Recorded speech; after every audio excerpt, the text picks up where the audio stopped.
Aliens had many words for humans, but none of them were kind.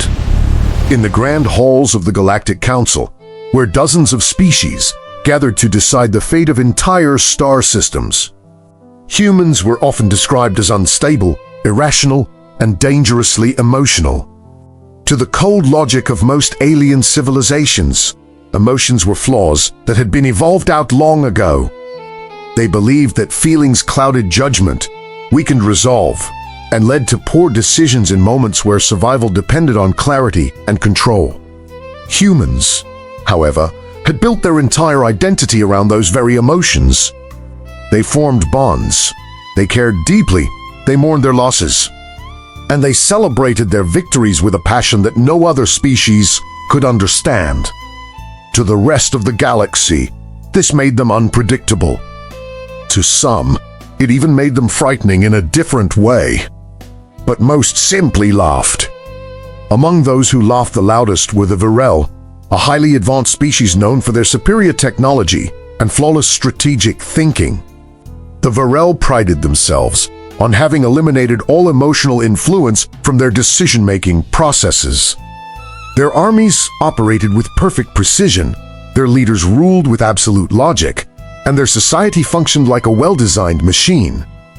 To them, humans were nothing more than a primitive species that had somehow stumbled into interstellar space, when a distant colony world came under attack from an unknown force. The Galactic Council dispatched a joint task force to investigate and contain the threat. Among the ships sent were several Virel war vessels, sleek and silent, alongside a smaller, human cruiser carrying a limited crew. The Virel commanders were not pleased to be working alongside humans, but the Council had insisted on cooperation. From the very beginning, the difference in approach was obvious. The Virel officers spoke in calculated tones, analyzing probabilities and predicting outcomes with mathematical certainty. The human crew, on the other hand, spoke with urgency, concern, and at times, visible fear. They discussed the lives that might still be at risk on the colony and pushed for immediate action. The Virel dismissed these concerns as inefficient thinking. According to their projections, the colony was already lost. Any attempt to intervene directly would result in unnecessary risk to the task force. The logical choice was to observe, gather data, and strike only when success was guaranteed. The human commander disagreed. He listened to the Virel calculations. He understood the risks, but he also understood something they did not. There were still people down there, families, children, individuals who were waiting, hoping that someone would come for them. Without waiting for unanimous approval, the human cruiser broke formation and descended toward the colony.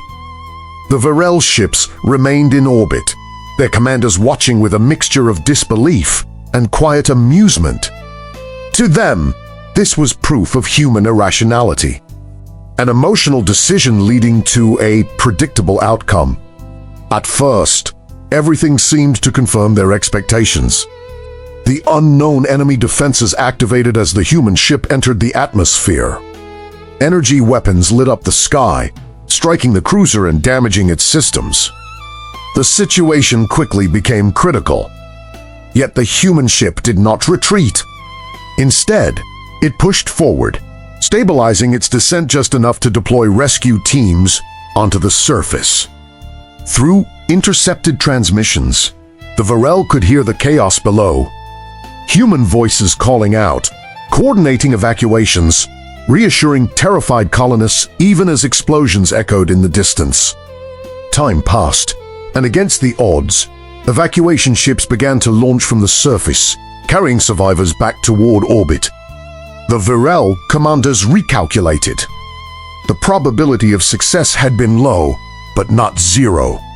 Still, the human cruiser had taken severe damage. Its engines were failing, and its defensive systems were nearly gone. Then the enemy revealed its final move. A massive energy surge began to build on the surface, far greater than anything seen before. The Virel sensors quickly determined its purpose. It was a weapon designed to destroy everything in orbit, including the evacuation ships now filled with survivors. The logical response was immediate withdrawal. The Varel fleet prepared to jump out of range. The human cruiser did not. Instead, it changed course and accelerated directly toward the source of the energy surge. For the first time, the Varel commanders hesitated. They watched as the damaged human ship pushed its failing engines beyond their limits. They detected the overload building within its core.